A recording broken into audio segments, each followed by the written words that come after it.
For 2 years, Chelsea Valiente has been pressing the Honolulu Police Department for answers into her son's injuries. But what she found out today is not sitting well.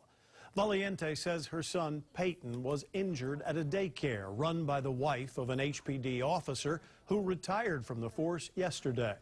Today, for the first time, Valiente was able to speak with Acting Police Chief Kerry Okimoto, telling him her family deserves to know what happened to Peyton. Because we don't have answers to this day, and we may never have answers.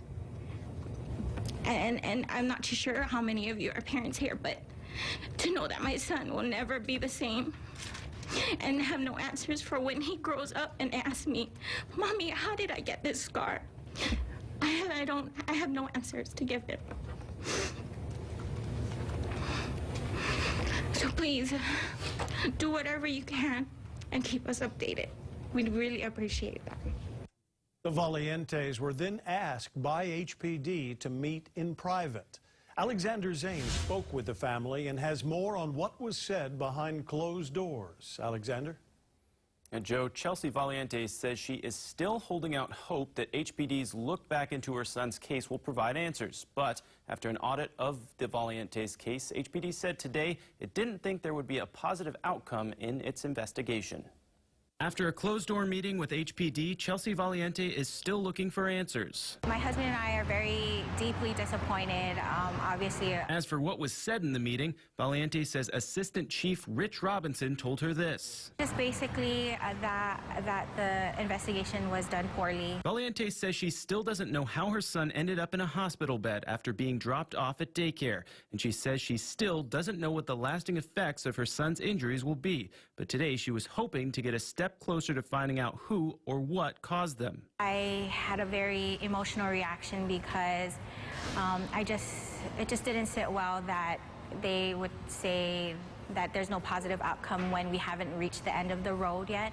So there's still a possibility of some kind of outcome, and so I prefer to just keep cautiously optimistic about it. Acting Chief Kerry Okimoto says he personally looked at the completed audit of her son Peyton's case, saying he was very disappointed in the way it was handled. I'm highly disappointed as to how it came to be, and it kind of makes me sad because if it was if it was my child, I know I'd be upset.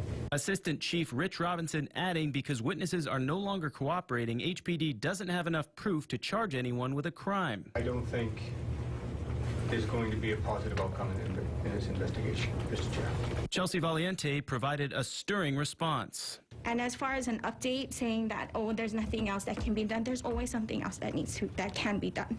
And I don't appreciate saying that it's not a positive outcome when it's not closed. Because of the audit of Peyton's case, HPD is also looking into the handling of 3 more child abuse cases from past years. Valiente says she still hopes for justice in her son's case. We are cautiously optimistic on what can be done.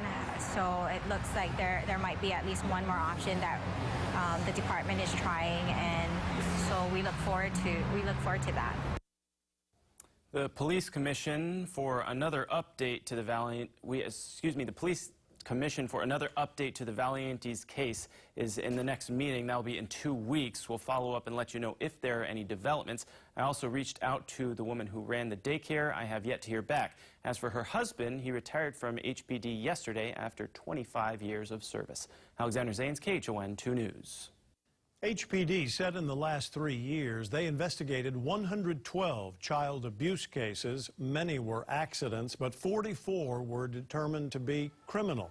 Of those, 13 were put under further review, and that's when the department decided to reopen 3 cases.